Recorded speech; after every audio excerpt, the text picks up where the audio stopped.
adorable little bear with a nice big circle. I would say orange, baseball, probably is a good size to aim for. Let's see if I can find you guys a picture of what this character looks like. There we go. In case you've never seen or heard of this character before, this is the character over here on the left we're going to be drawing. He's so adorable. Isn't he like the cutest little bear ever? He is a little stuffed bear. He is literally a Disney bear. It's him and his friend Shelly May. She's super adorable as well. And I'll tell you a little bit more about how he became a Disney bear. That's kind of like his little tagline. But like we mentioned, we're going to start with a circle. So orange, baseball, maybe bigger. Just make sure you have a lot of room above this circle. We're going to be adding in his cute little teddy bear ears eventually. And I'm going to start with a bunch of really light, really messy circles. Really building that shape up. It does not have to be perfect. In fact, we're going to be adding in a lot of stuff over top of this circle eventually. But we just want to give ourselves a good shape to work with, just to get started with. I'm going to make that a little bit darker so that you can see what I'm doing, but keep yours nice and light. We don't want these light, sketchy lines to get in the way by the end of the drawing. We do want to add in some guidelines. Guidelines will also be very, very helpful when it comes to placing in all those features on little Duffy's face. I'm going to cut this circle right in half from top to bottom. And almost like this is a big pizza, we're going to cut it into 4 equal slices. So right through the center one more time, from left to right. Now we're going to start with that little piece of lighter fur that kind of helps to frame out Duffy's face. I'm going to bring this picture back so you can see it. 3 little circles. Does that remind you of anybody? Yeah. Mickey Mouse. Yeah, absolutely. He's got a little hidden Mickey on his face. So we're going to start to create that little hidden Mickey on his face that helps to really frame out his features on his face and bring our eyes to the center of the face. I'm going to start with his muzzle, that patch of light fur around his nose and his mouth. Another nice big circle. This one is resting right up against that horizontal guideline, right below it. And it's just barely stopping short of the bottom of our circle. Not quite bringing it all the way to the edge, but fairly close. We'll go ahead and sketch in those ears for our hidden Mickey as well. Most of these smaller circles are sitting above this horizontal guideline. And you can see there is a little piece that's kind of dipping below that guideline, ever so slightly. That's going to give us some good proportions for our little hidden Mickey on Duffy's face here. And this is also going to be the very first feature that we will go ahead and lock into place. And if you've never heard that term before, maybe you've never drawn with us here at the Animation Academy, we say that term quite a lot. That is really just a fancy way of saying we are now going back into our drawings, picking our favorite lines and making them nice and dark. We really want our favorite lines to stand out above all the messy and sketchy lines that we started with. Although this is technically the only place in the entire Disney resort where you are encouraged to be a little bit sketchy. Thank you for your pity laughter. It's really nice of you. I really appreciate that. Okay, as we're starting to darken in, lock in some of our lines here, I want to talk a little bit more about this character because I feel like he does have a pretty rich history. He actually has been around since 2002, so he's been around for a pretty long time. But I feel like kind of just more recently is when people are starting to catch on, learn a little bit more about this character and learn a bit about his history. But he originally started as a mascot of sorts for a brand new toy store that was opening in basically the Walt Disney World version of downtown Disney. So over in Florida, they were opening a store called Once Upon a Toy. And they wanted to have this little character, this teddy bear, who they could use in promotional material and kind of be the mascot for this store.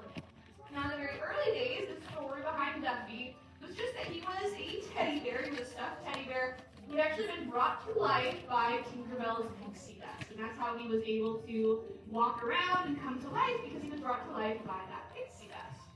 Now, after that store opened, all the way back in 2002, I feel like Duffy, at least in the U.S., kind of faded into obscurity. He wasn't like a huge hit as far as becoming a popular character in the U.S., but he did start becoming very, very popular overseas in Asia, specifically in places like Tokyo Disney. People really, really loved this character. So he started gaining a little bit more popularity in Tokyo, and I'll tell you a little bit more what came from that eventually.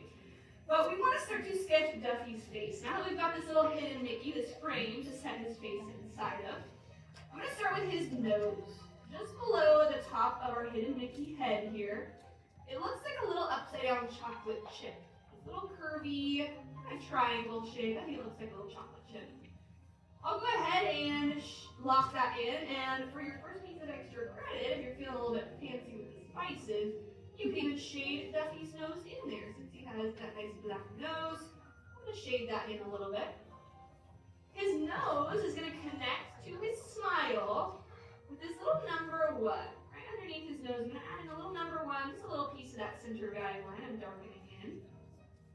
And from the bottom of that number 1, I want to start to create these letter U shapes. Pulling over towards the side of our hidden Mickey head.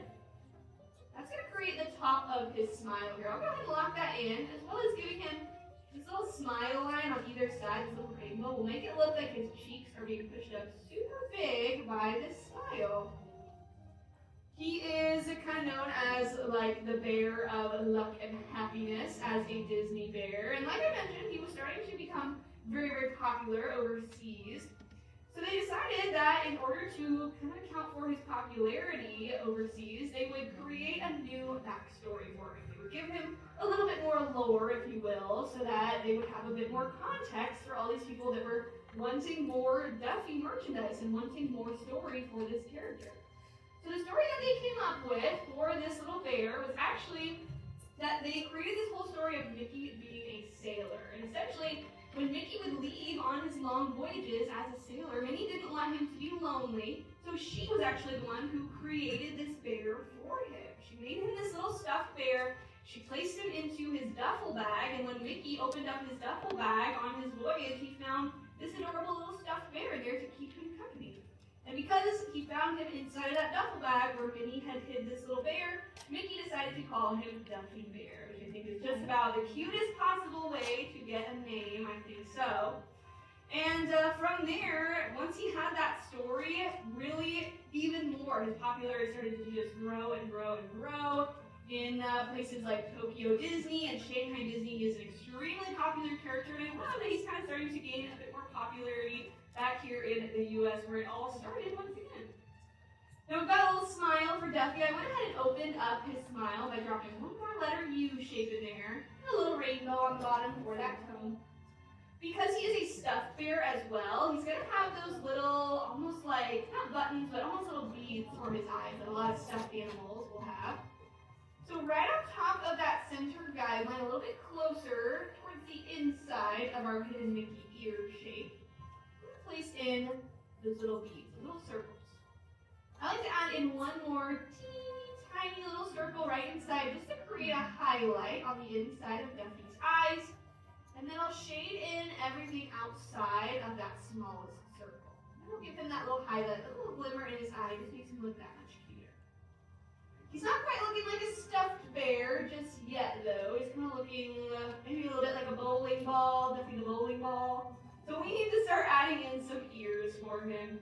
His ears are nice and big, sitting up here towards the top half of our circle.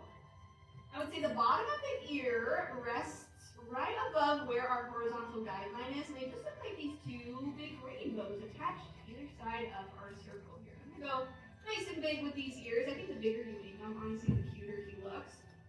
And one of the things that also I feel like makes him look really adorable and really friendly is how fluffy he is. He is so extremely fluffy. He has this very plush texture to him. So we've got the general outline of his head, but I want to start to go back in here and add in a little bit more of that plush texture. I'm going to use a few of these little candy canes, letter J's, however you want to think about it, kind of looping all of these shapes together. That's going to create that very plush texture for him. We basically just want him to look like a big cloud. So if he starts looking like a cloud on your paper, you are definitely moving in the right direction. But I'm going to use all those little rainbows, letter J shapes, all the way around the shape of his head, using that circle as a guide to give him that really fluffy look.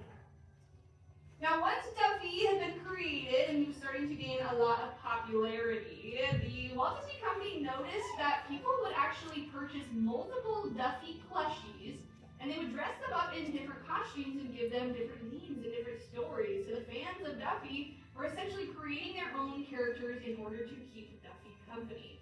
So they said, well, why don't we just make our own different characters to kind of keep Duffy company in his own universe? And that's exactly what they did. I'm going to bring back that picture one more time. I showed you earlier one of his best friends. Her name is Shelly May. She's kind of like the girl version of Duffy. And she was another stuffed animal who was actually created to keep Duffy company. The story behind Shelly May was that Duffy actually put a note in a bottle and he threw it out into the sea, and Minnie was the one who ended up finding it. And this note basically said that Duffy himself was feeling a little bit lonely, so he wanted a friend to keep him company on these long voyages with Mickey as well. So Minnie Mouse went ahead and created the character Shelly May, another little teddy bear. And the reason she is called Shelly May is actually because upon their first meeting, Duffy gave Shelly a shell. He gave her a little seashell, and that was how she got her name, Shelly May. So again, I feel like they just come up with the simplest but still some of the most adorable little stories for how these characters are named. And Shelly May was just the first of many, many adorable little characters to come. They have this whole entire friend group. Characters like Gelatoni, Stella Lou, all these different animals who all have their own talents and their own little unique personalities, which I think is so, so cute. Now, one of the things that happened with Duffy here, like we said, people love to dress him up in all those different outfits. So you could absolutely put a little outfit on your Duffy if you want to draw him wearing his own unique look. The outfit that we see him in most is a little sailor outfit that again ties back into that story of Mickey being a sailor and needing some company on his long voyages. So I like to give him a little sailor hat right here on top of his head. Totally optional, totally extra credit, but I think it just makes him look that much cuter. With these ears in place though, I'm just going to add in 2 diagonal lines. Really goes from the top of his head outwards from that center guideline. We'll connect those together with a nice big arch on top. And to me, this looks like a little cup with a scoop of ice cream. So this is our little cup. And we're going to place a rainbow, a little scoop of ice cream right up on the top there of that sailor hat. Anything else from here, or really including this sailor hat, or any accessories you want to add, are totally optional, totally extra credit. But the very last mark you want to make sure you add onto your sketch is your signature. So make sure that you find somewhere to sign your drawings nice and proud, because you've all just completed your very own portraits of, I think I'd have to say, arguably one of the most adorable Disney characters. It's Duffy.